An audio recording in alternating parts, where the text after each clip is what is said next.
Hello and welcome to the latest episode of the Online Warriors podcast, the love episode, the episode for Valentine's Day. If you're in the United States of America, actually, is Valentine's Day like worldwide? I feel like it's got to be worldwide, right? Well, I think but it's like Hallmark invented it, right? No, isn't it technically like a Catholic saint or something like that? Saint Valentine. Saint Valentine Sounds right. I don't know. I feel like we should open the episode with like,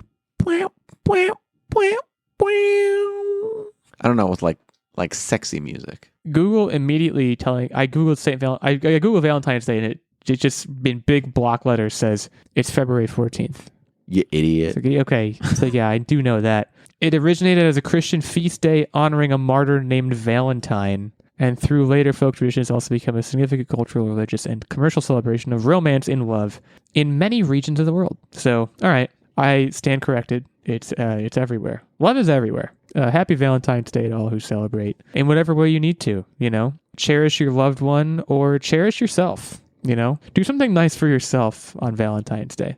Fun story about us. Please. Every year, we get each other the same exact chocolate heart, and we used to go separately and get chocolate hearts for each other, and now, we're married, so we're like, hey, we're just going to put it on the Instacart and get each other chocolate hearts that way. And so cut out the middleman. Exactly. You're actually cutting in the middleman. Instacart is the middleman. But go on. But we get our own cards and stuff separately, but the chocolate heart, for consistency's sake, we just get the same thing from Instacart. Bada bing, bada boom. Bada bing, bada boom. And so I put it on the Instacart and the shopper said, hey, the one that you picked isn't available. And I always go for the 20 candy heart, Not too much, not too little. 20 candies to get you through the month. The Goldilocks. Yeah, it's the perfect amount. And do you want to shout out a brand or anything? I mean, or is it not? It doesn't really matter. No, unless they want to pony up. Okay. So okay, we got a podcast to run. Techtic is on the treadmill while the shopper's shopping. I'm on the bike while the shopper is shopping. And we both missed the notification. We just see she replaced it. So I'm like, okay, bet. We get these hearts. They are massive. Gigantic. They were, for the two of them, $60. Total or each? Total. If they were each, I would have probably eaten my shoe. But $60 we accidentally spent on chocolate hearts. So when I put them in the cart, it was $20 total. And somehow we got upsold to $60 in chocolate hearts. I feel like Instacart be doing that because it's it's a percentage of tip. So I feel like they're incentivized, but this is my own little tinfoil hat. But they're 40, I think 6 pieces of chocolate in each one. So, I mean, we gonna be eating chocolate.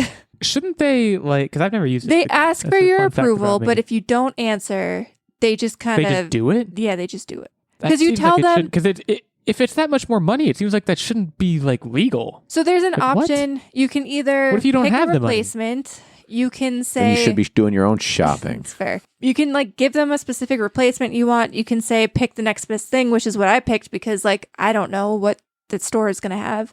Or you could say refund my money. And I didn't think that we would be double in price. So I didn't say refund my money. I was just get whatever works. And we did. So you're saying it's gonna be a really good Valentine's Day for you guys? Heck yeah, we're gonna be drowning in chocolate. Well, that's the way I want to go. Well, hey, good. That's great. Valentine's Day this coming Friday, as this episode comes out. We're recording this on Monday, the Monday after the Super Bowl. Which, man, I've heard so much this year that every company, I think Coors Light and Starbucks and they're it's the worst Monday of the year. And I have to say, I don't know if I agree with that. I get the idea that I got a free coffee from Starbucks. Yeah, shout out to Starbucks, free coffee. But I feel like I can probably think of a worse Monday. Maybe not that happens every year, but there's probably at least one Monday in a given year that is worse than the Monday after the Super Bowl. I don't think it's... I get it. It's the big game and everything. You're out with your pals, crashing some brews. But also, come on. There's worse Mondays than this one. By a lot. So happy worst Monday of the year to all of you. The Super Bowl came and went. The Chiefs got absolutely plowed, which, you probably feel some kind of way about that either direction. I did watch the game. I watched halfway through the third quarter and then I turned it off. I have it on good authority that you guys really didn't watch the game.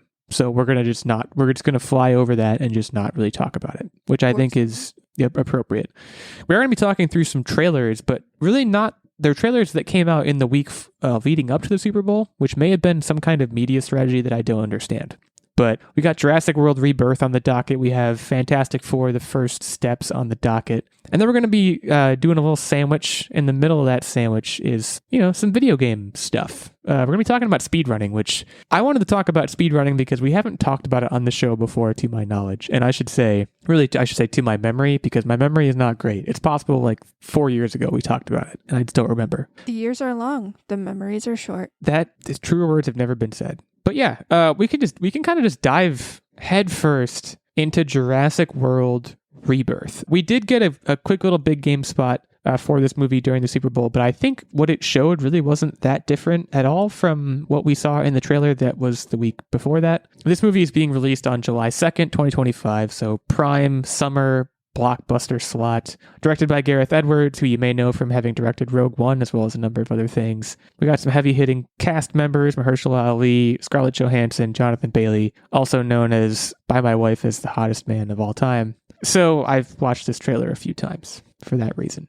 But I also watched it a couple times to just kind of generally analyze what we were looking at. We're going to kind of go around the room here, obviously. I will say my current Jurassic exposure, I've seen, I believe, all three of the original movies. I saw Jurassic World with Chris Pratt, and then I went ahead and just hopped off the train. So I haven't been back. I know there was Fallen Kingdom, and I think there might have been one more before this one. Long story short, Chris Pratt is gone, along with all of his folks from that movie, and it's a new cast of characters. And my main takeaway from this trailer is that in terms of the cast, man, they kind of crush it in terms of, like, I'm going to call it old school filmmaking, but it's really like old school franchise. Like, you see a movie like this, and Jurassic Park kind of evokes this, right? Of like, there's a nerdy guy, there's a hot chick, there's kind of a badass guy, there's a rich guy, there's a couple of kids, because Jurassic Park always needs to put children in danger. Which, honestly, I didn't understand why there were kids there. The whole trailer was like, hey, no one's smart enough to go here, or no one's dumb enough to go here, but hold on, let me go get little Timmy, because he needs to stay along. My wife was like, my wife said, why are there kids there? And I said, because it's Jurassic Park, there's always kids there. There's always a child that somehow winds up on, Isla Nublar or whatever it's called, and they're just there experiencing the horrors.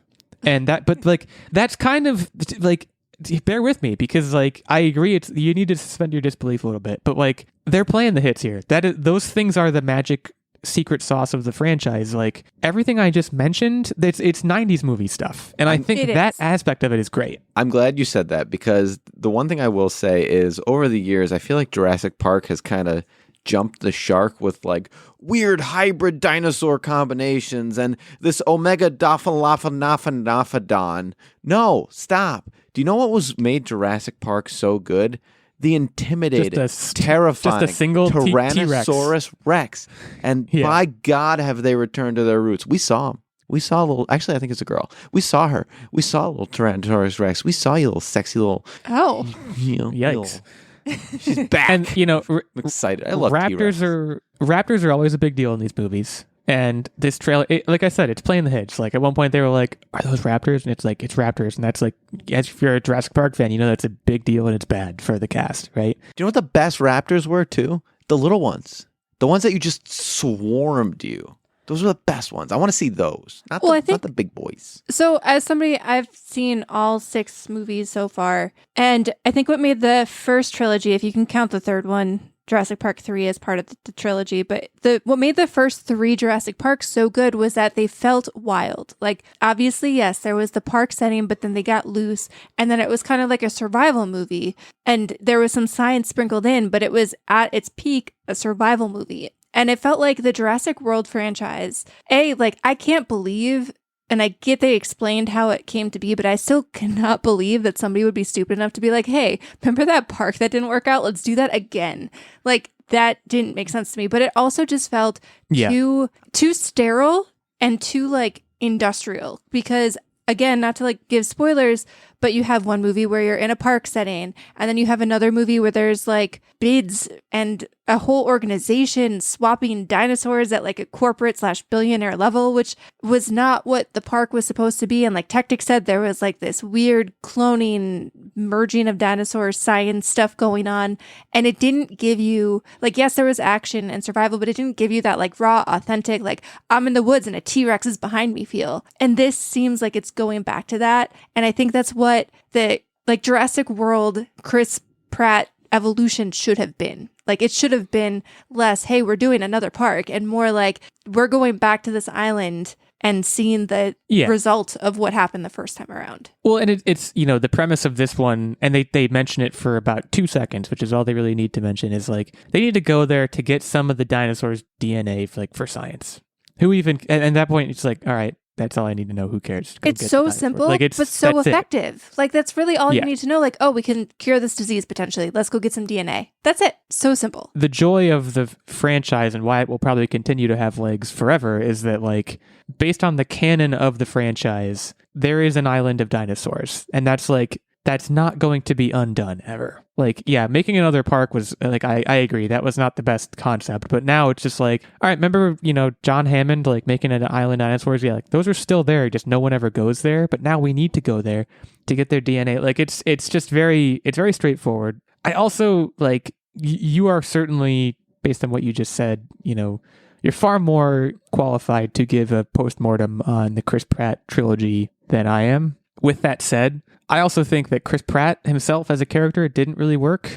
Like, I think that, again, part of the first Jurassic Park, the heroes of that movie were not action movie stars. They're scientists. They're nerds. Like, it's Alan Grant and whatever Laura Dern's character, Ellie Sadler. Like, they're not world beaters. They're just people who really think dinosaurs are cool, and then they get into this situation and they have to use their wits to get themselves out. Like, I think that this movie, like, Mahershala Ali is as like the smuggler guy, like, maybe he's got a little bit of action grit, but like Jonathan Bailey, his character, who I guess according to Google is Dr. Henry Loomis, like, he's a nerd guy. Like, and I think there's a lot to be said for, like, when you think of the original Jurassic Park, who was the quote-unquote hot guy in that movie? A nerd paleontologist. Jeff Goldblum, the freaking, like, what, I don't even know what his job was, but he's like basically is like a mathematician or something. We definitely had different takes on who was the hot guy in Jurassic Park. No, it's Jeff Goldblum. That whole famous picture of him with his shirt open. Oh, come on. You know the picture I'm talking about. I'm great. But my point is, kind of hot scientist is going to trump Chris Pratt, burly Indiana Jones guy, action hot man every time. Well, like, honestly, I think that that's a winning formula. They leaned into Chris Pratt super hard because obviously, like, Guardians of the Galaxy felt like it was coming out around the same time, or it was at least like hitting a peak around the same time as Jurassic World came out. Because obviously that's why he got hot in the first place, right? It was for like the Marvel Cinematic Universe, and it all kind of spiraled from there. But honestly, I thought Bryce Dallas Howard carried those movies. She definitely did. She was better for sure. And I only saw the one, but like, she was better in the one than I saw. Like, she was just a more believable and fleshed out character. But I also just think, like, outside of Parks and Rec, because I only see Chris Pratt as Andy Dwyer, like, I don't believe him as an action star. Even in Guardians, like, he's a little bit more I liked him in Guardians. Like, he's more silly, goofy, but like, you can't put him in front of me and seriously be like, this guy is a hunk. And I'm just going to be like, he's Andy Dwyer. What are you talking about? Yeah, I think Guardians was the perfect role for him because it allowed him to do some of that stuff while still having the goofy Andy Dwyer puppy kind of, like, anything else that doesn't have that quality to it, any other character that doesn't have that quality to it is a bridge too far. And like, we're kind of seeing it over and over again as they try to put him in more and more things. I just don't think it's working super well, but he's also making a lot of studios a lot of money. So can we talk about Scarlett Johansson trying to shoot a gigantic dinosaur with a gun for a second? Do we want to dig into that? At the end, they're on the boat. I don't think we need to, because here's why. You're in a survival situation. You're grabbing whatever you can and trying to deter it in any way you can. Shoot the eyeball, whatever. It's no different than punching a great white shark in the nose, right? Do you think there's dino tranks in there? There could be. I'm assuming, like, it would be silly to go to an island of dinosaurs and not have dino tranks. Especially when you're trying to collect their blood and DNA. Let me ask you a question. Okay. Dinosaur coming at you. Only thing within arm's reach is a little tiny pea shooter. Are you going to shoot it, or are you going to go, well, today's the day? Well, see, I do understand, though. Like, if you That's a good question. a dinosaur with a BB gun, you're just going to piss it off. No, but it's already coming at you. Right. It's pissed. It's full peeved. I think this isn't the answer you want. I'm going to accept my fate. I think I'm going to be like, it's over. I don't. It is a little bit. I mean, the thing with Dino Tranks is that in the world of Jurassic Park, they surely exist. That's again the beauty of this franchise. And like I keep saying that, I keep using that terminology. I have not seen the last 2 Jurassic Park movies. I mean, they are worth a watch because I'm assuming that they probably influence what's going on in this set of movies. I wouldn't be so sure about that. I don't know. They named this Jurassic World. If it wasn't tied in some way, they would have just gone back to Jurassic Park. Possibly. I'll give you that. I just like I think it's so great to have a franchise that is just so like science or the appearance of science can explain literally anything. Like the original Jurassic Park, wow, we created dinosaurs. How? Well, there was mosquitoes in amber, and everyone's just like, well, all right, you got us. I mean, I kind of buy that though. Like, yeah, like that's, but you need to like have the thinnest veil of like, yeah, these Dino Tranks have such and such in them, and I'm like, all right, that's all I need to know. Like there can be this very thin veneer of jargon, and you're just good, and I think that's great, and they're using it here. They're using that quality of the franchise. Also, I'm going to see this movie. I am going to as well. And my last comment on all of this is they did pick a hot cast. I second that. Oh, yeah. So hot. So hot. There is not a single not hot person that we see in this trailer, I feel like. I think it goes without saying, and correct me if I'm wrong, but the rich guy, Rupert Friend, he's the bad guy, right? He's going to do something bad. Oh, yeah, for sure. It's just a matter of for how the long money. through the movie it takes. Yeah. He's going to do something bad. If I had one single concern about this movie, and I think I'm about to take some flack for this opinion, but I'm concerned about Scarlett Johansson doing acting. That's a concern for me. Why? I think her scream in the trailer, not believable. If you got to do a lot of screaming in these movies. So I'm hoping for better. She has the action movie chops, obviously, of being Black Widow, but also like she has done a lot of other stuff. Like take her out of the Marvel universe, and she has a lot of range, like emotional stuff too. So I think she'll be Lost in Translation. Her and Adam Lost Driver. In Translation. Oof. Yeah, pretty good movie. That's a good point. I worry about the Marvel machine taking actors out of practice, and Marriage Story is a direct refutal of that. I'll give you that, but I don't know. We'll see. But yeah, they're all really hot. That is, we should just leave it on that note. Everyone in this movie seems like they're really hot. So none of us are complaining. July 2nd, 2025, Jurassic World Rebirth. They're going to rebirth it. Anyways, speedrunning. So some speedrunning news this week. We're going to talk about the general premise of speedrunning in a second, because I think some of us have some deep thoughts. Someone made history this week by beating Mike Tyson on Mike Tyson's Punch-Out in less than 2 minutes.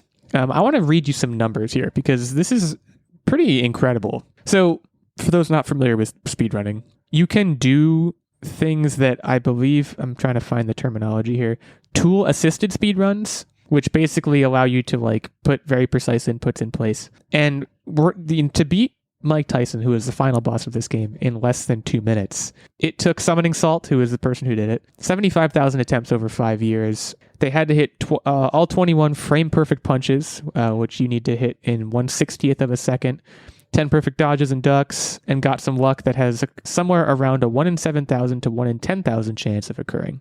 It's just very impressive. I just wanted to kind of shout that out. It's a commitment. It's, I've watched YouTube videos. Shout out to Curtis Connor. I was going to shout him out. He did a YouTube video once where he tried to set a speedrunning world record for a game, and it looks like the most grueling thing in the world. Like, I've never tried to do it. I've watched a lot of YouTube videos about it. In particular, like a lot of Super Mario 64 and Metroid Prime, of course. Metroid Prime 2. Like, I've watched some speedruns of those, and it is truly, it's mesmerizing stuff. Like, a lot of it is like silly, hokey, like you find a glitch in the game and you exploit it. But a lot of it is also just like, first of all, even doing that is impressive. But also, like, there's a lot of just very raw skill and like hitting so many perfect moves one after another. I find it deeply fascinating. So that's kind of why I wanted to talk about this. See that? All right. I'm glad you brought up the two modes of speedrunning. And ultimately, I have a love-hate relationship with it. And what I mean by that is speedrunners that truly take no shortcuts, right? They hit the perfect combos. They do all of what we're talking about here today, and they grind it out, and they achieve something spectacular. That is what I love. Not only did you take a game, a cherished game, that is years and years old, but you've brought it to the limelight to achieve something spectacular. And you did it by just achieving a level of skill and talent in this game. Beautiful. People who exploit glitches in a game to beat it really, really fast is completely destroying what was a fun game, and you've just like bypassed all of the funness about the game. If you're gonna speedrun it through the levels. Don't like find some weird glitch to skip to the last boss stage and then beat the boss in a minute. That sucks.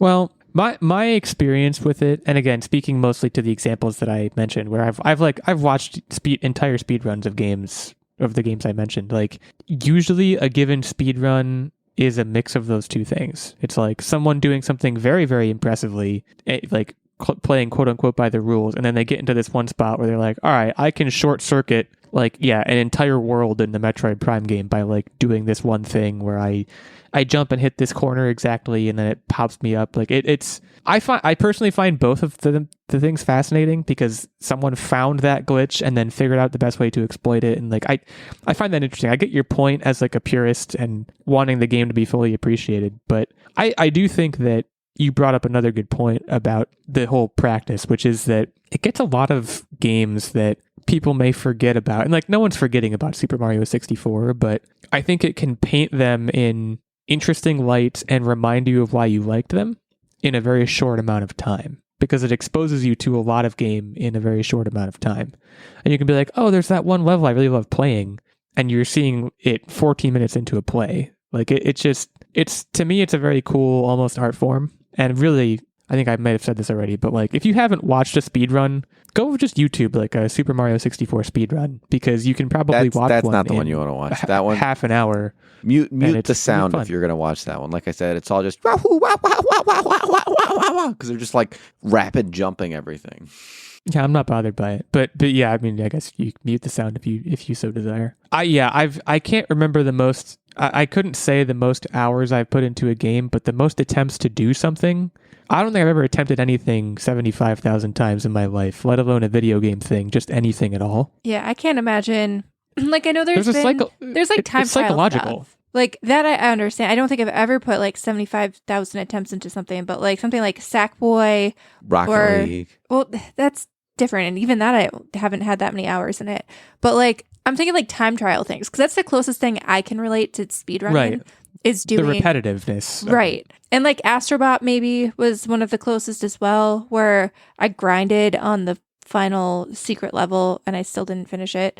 But then at a certain point I was just like, I'm done here, because I didn't feel like I was getting much out of it. It's commitment. Yeah. And you got to respect it. Mm-hmm. And it feels like, yeah, in this particular case where this guy broke a very seemingly impossible to break down like wall of 2 minutes, like there is a payout, but there's also probably a lot of cases where people are speedrunning and like, what is the benefit? Like there is the sense of accomplishment, and I'm sure that trumps everything else, but like it's a resume builder. It just feels like a psychological exercise that you have to be very cut out for. And it's, again, that's another aspect of it that I just find so impressive, is that these people are just grinding harder than anyone has ever ground. And like, I think there are a lot of these speedrunners that no one's ever going to see what they do. They're just kind of, to use the age-old adage, you play for love of the game. Like, some of these people may just be playing Mike Tyson 75,000 times because they think it's amazing and they want to do so well at it that they're the best that's ever done it.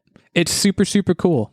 This is barely news. Well, I shouldn't say it's barely news. It's definitely news, but like, it's deserving. I mostly just wanted to bring, I wanted to bring it up because I just think speedrunning is so cool. And if you don't know anything about speedrunning, you should go watch some stuff about it because it's fascinating. We'll take a short break now and come back to talk about Fantastic Four: The First Steps. Before we do any of that, though, Stephen Keller was here last week. He took the final L in the quiz, which you should go back and listen to that episode right now if you didn't listen to it. He, I think, was kind of excited to take the final L. He's a masochist. And he did. He got what he wanted. He does seem like a masochist. Steven did join us on the guest spot, which he does get to do on occasion. He, of course, gets this weekly shout out every episode. He gets, of course, access to the monthly secret segment and vlog, as well as being a producer on the show. He supports us at the night level. So does Lloyd Weldy. They are both seated at our square table, swords, maces, all that stuff, suits of armor. There is also a Squire level of support on our Patreon that gets you access to the monthly secret segment and vlog, and the page level, which gets you access to the monthly secret segment. So you can head over to patreon.com/onlinewarriorspodcast. Get all of the details there. Thanks to Lloyd and Steven. We'll be right back to talk about Fantastic Four.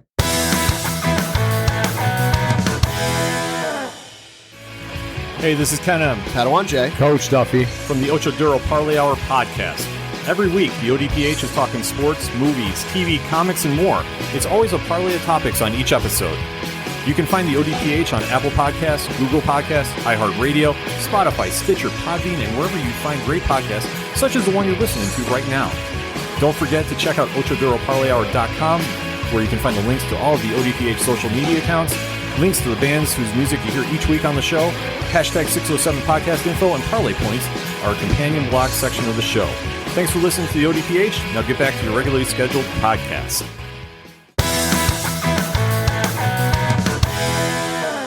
All right, we are back to talk about Fantastic Four, the first steps. Actually, sorry, it's just the Fantastic Four first steps. Again, the top level matter here. July 25th, 2025, this comes out. Directed by Matt Shackman. I have no idea who that is. Presumably he has done some other things, but I gotta be honest, I don't know what that is. There was a lot to digest here. In the sense that I kind of talked first about the other trailer we talked about today, I'm going to kick it over to Nerdbomber to kind of, I don't know, tell us what we saw, tell us what you liked. Just talk at us, and I'll jump in where needed. I mean, for this trailer, we basically got introduced to the new cast of the Fantastic Four. And I hated it. You hated it?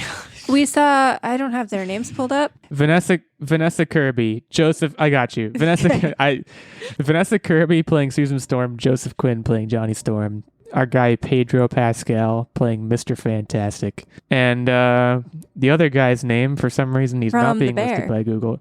Ebon Moss-Backrack playing The Thing, or just Thing, I should say. Techtic, I don't know if you were being serious or not, but I also did not like this. Johnny Storm, his hair looked like a bad blonde toupee. I didn't like that. The Thing, I haven't liked the way The Thing looked since like the get-go of that like cartoony image we got. Not a fan of that. Galactus, when they showed the back of his head, it looked ridiculous. Didn't like that. And I mean, Pedro Pascal is great, and I'm excited about him, but he can't hold down what is like a good looking cast and crew. He can't. There's no way. Well, so you're touching on a very important point right out of the gate, which one of the leading Susan Storm looks good, I guess. By the way. one of the leading, I guess, fan theories that I have seen circulating the internet in the wake of this trailer coming out is that, okay, so we obviously see what the Thing looks like.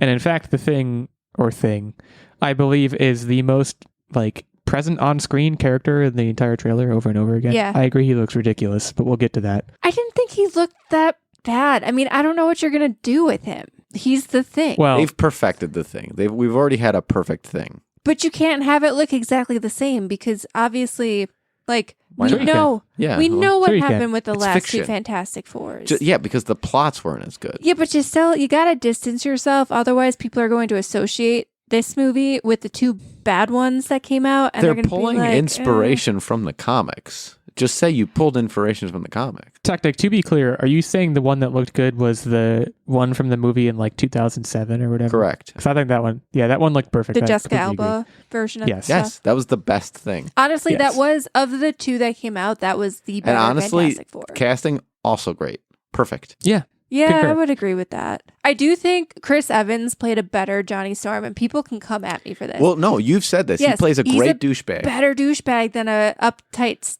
or upstanding citizen. I guess he is also uptight in Captain America. They nailed the casting. They just, the story writers weren't great. Yeah. So getting back to this one, like one of the fan theories I've seen is that, we of course see the Thing and what he looks like. We see Johnny Storm flame on and all that stuff. We see Vanessa Kirby do her thing. We do not see Pedro Pascal display his powers in any way. Do you know what the leading fan theory is? They don't know how to animate the jiggly arms because they couldn't do that very well in the Marvel TV shows either. That is correct. They're thinking that the CGI is so bad that they don't want to show fans because this, Marvel at this point is known the world over for farming out their CGI, or not so much farming it out, but putting undue pressure and time constraints on visual effects artists, and the end product is bad. So the leading theory right now is that the Mr. Fantastic stuff looks so bad that they don't want to show it. The benefit of the doubt that maybe it's still a work in progress and they want to make sure they nail it because they have had CGI issues in the past. So they're trying to nail it and make sure it looks good. And that's why we haven't seen it yet. I'm just going to give them doubt. I doubt it's going to be good. This trailer, it kept my attention. It didn't fully lose me. Like the kind of I guess I don't know what you would call it. Like I guess it is retro, the like 50s-ness of it all. Yeah, like it's 100%. Like it's very retro. Yeah. Looked good.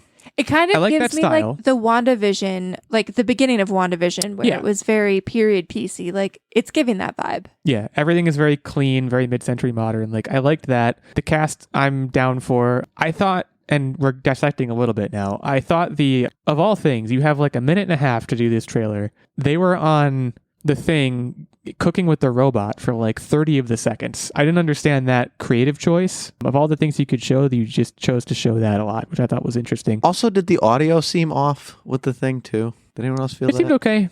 It seemed okay to me. Where the audio did seem off, and the point I was eventually driving to. This trailer kept my attention. I was in... Generally speaking, where it lost me was the very end when there's the choir in the background singing Fantastic Four. It just like completely checked me out of it. I was like, this is the most ridiculous thing in the world. I agree the back of Galactus's head was ridiculous. I don't think that was a good vibe. I do kind of want to know who John Malkovich is because when you Google it doesn't tell you. Probably Galactus because you didn't see the front of his head. It's possible. Google says someone else is Galactus, but I don't know if I believe Google. Google's saying a lot about who's who in this movie. I'm not going to say any more because I don't want to spoil anybody. I don't know. Look, you guys know how I feel about Marvel. This trailer did not do enough to reinvest me. Yeah, I don't know. That's where I'm at with it.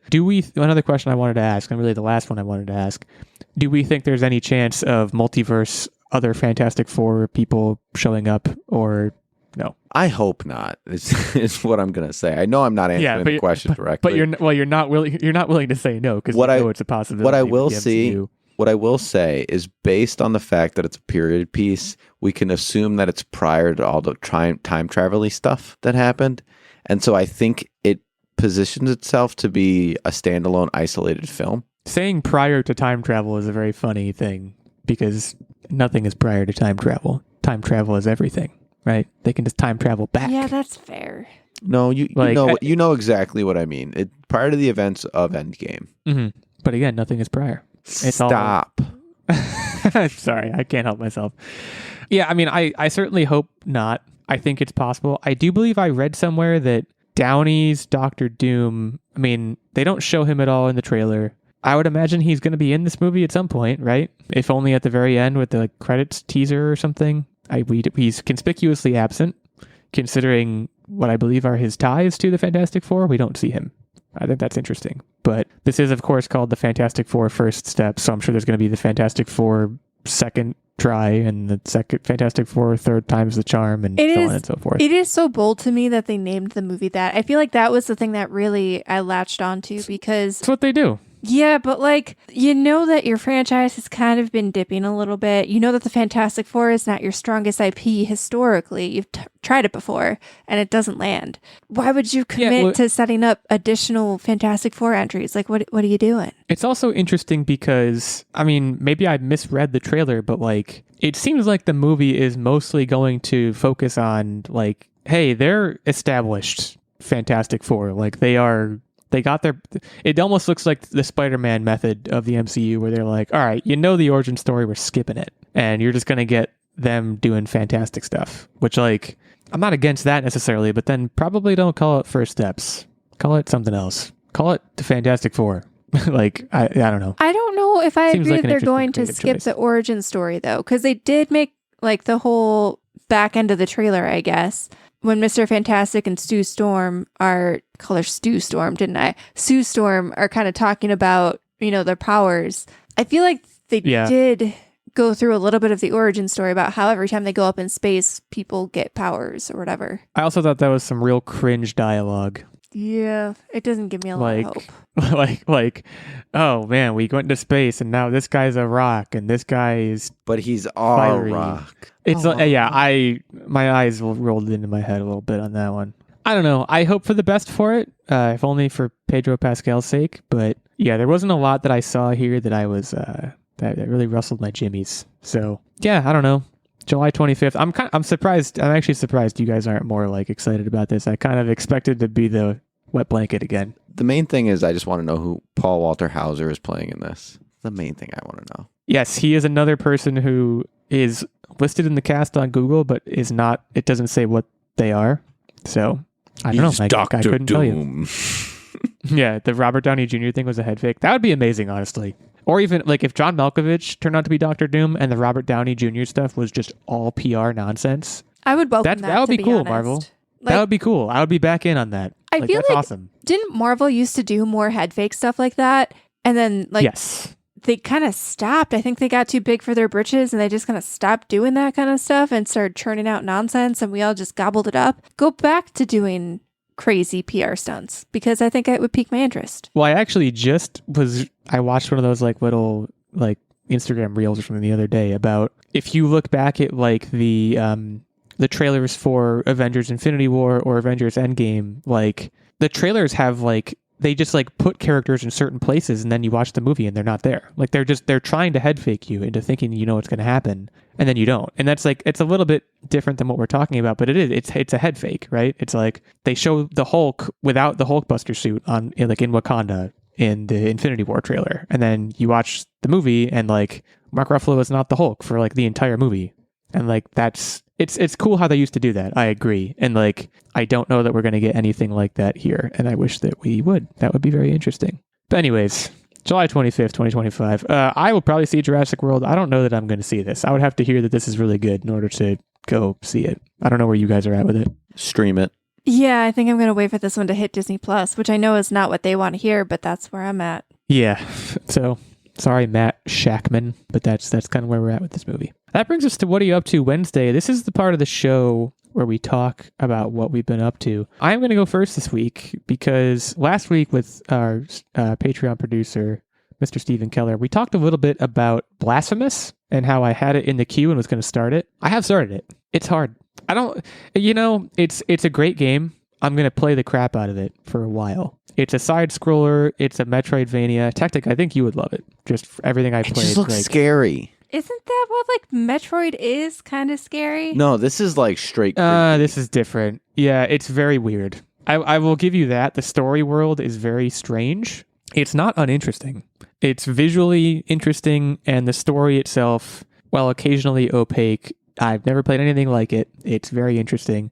The story is fairly secondary, though. It's just a Metroidvania. You're kind of just going around and solving stuff and killing stuff and picking up stuff. And it's very pleasing in that regard. But man, oh man, I'm dying a lot. Like, this is one of those crystallizing moments. I've talked about them on the show before with other games where I'm like, oh man, I'm aging out of video games. Like I don't have it anymore. The fine motor skills aren't motoring. This is the latest instance of that. And I'm certainly not going to give up, but I have to admit, don't you dare change difficulty on me. I would never. You know that. Also, I don't even know if there's an option to. Good. I have fought and defeated one boss, and it was emotionally taxing, but I did do it. And the game is pretty simple, and the core mechanics are strong enough where I'm definitely going to keep going. I'm definitely enjoying it so far. So shout out to that. The only other thing I want to shout out is Severance, which I know we're all watching. The latest episode of that show, holy smokes, it was so good. Loved it so much. If you're not on the Severance train, you need to buy your ticket and hop on board because that train is going to the freaking moon, man. Look, I'm gonna so good. I'm gonna say a hot take. For like 75% of the last episode, without going into spoilers, I'm just gonna say I was sitting there and I think I paused it a couple times and I looked at Techtic and I'm like, boy, howdy. I feel like this jumped the shark. And then it pulled it back home. I can understand that opinion. It's very weird. And like the show has always been weird, but not this weird.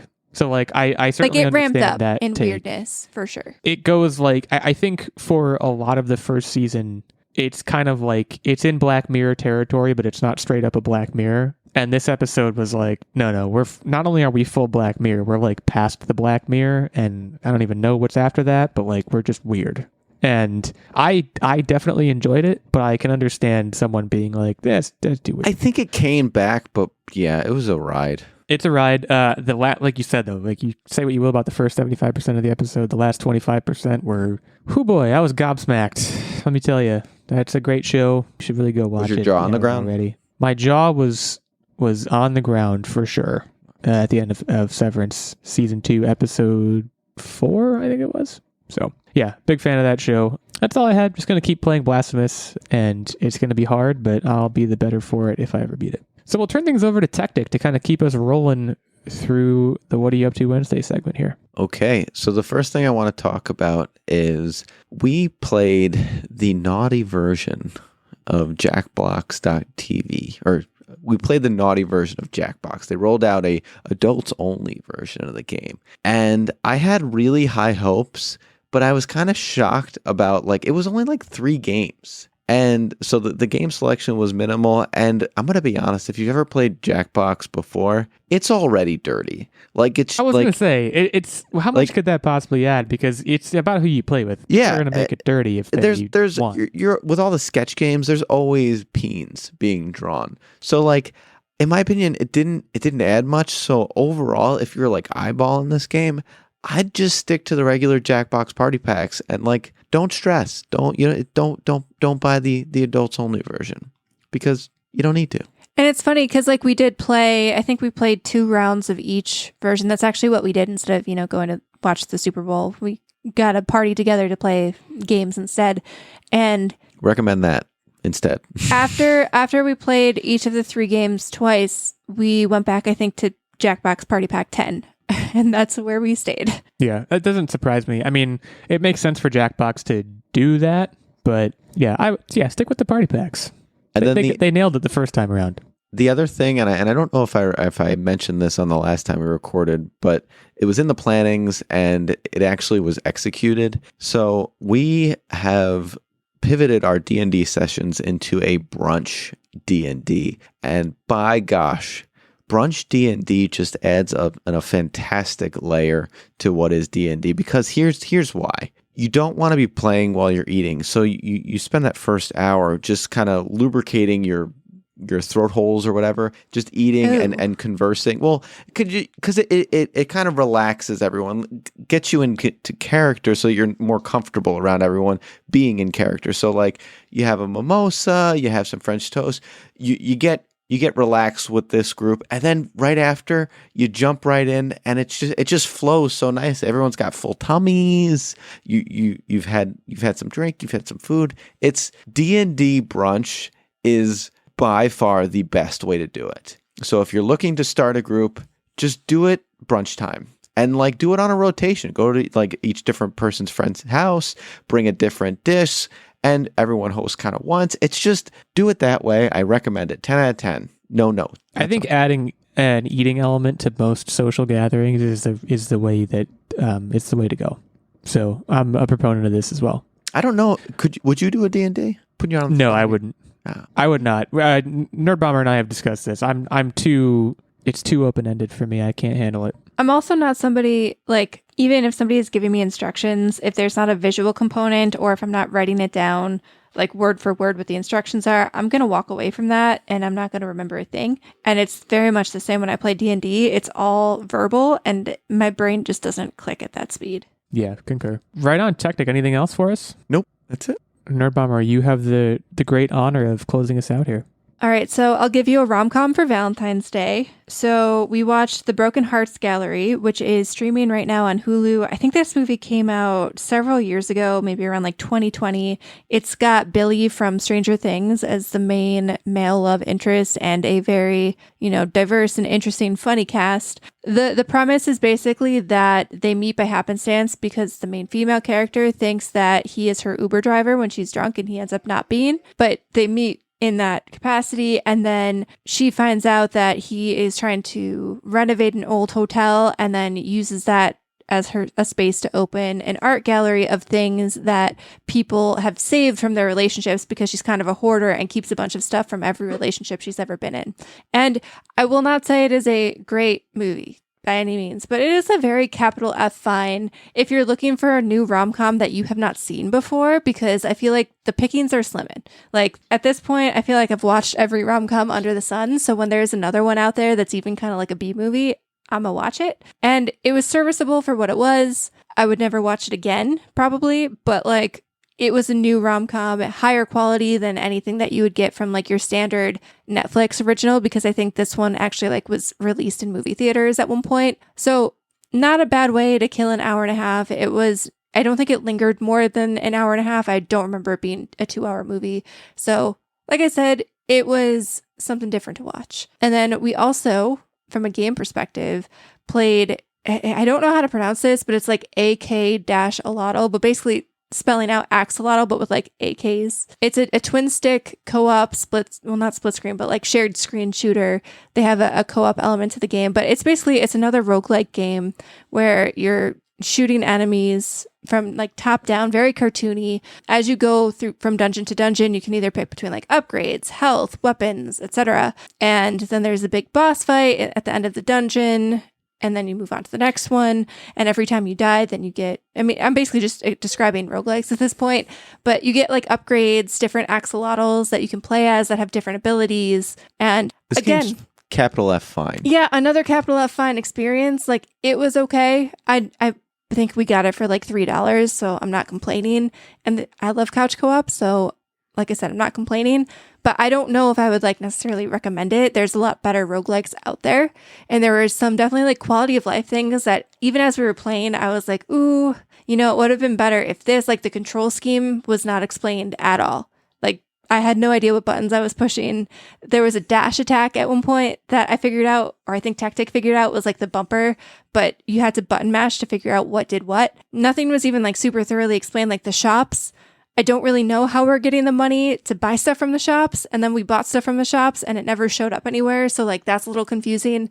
But like the core gameplay mechanic isn't bad if you like roguelikes, but it's nothing stellar. There's something to be said about a game that takes a lot of time to map things and install things that are just intuitive to the player, where they don't need to look it up or anything like that. And that was probably my biggest gripe with this game. But it is cute. A lot of cute animals. Like it's very cute, colorful, axolotl, pixel graphic stuff. And from that aspect, it's cute.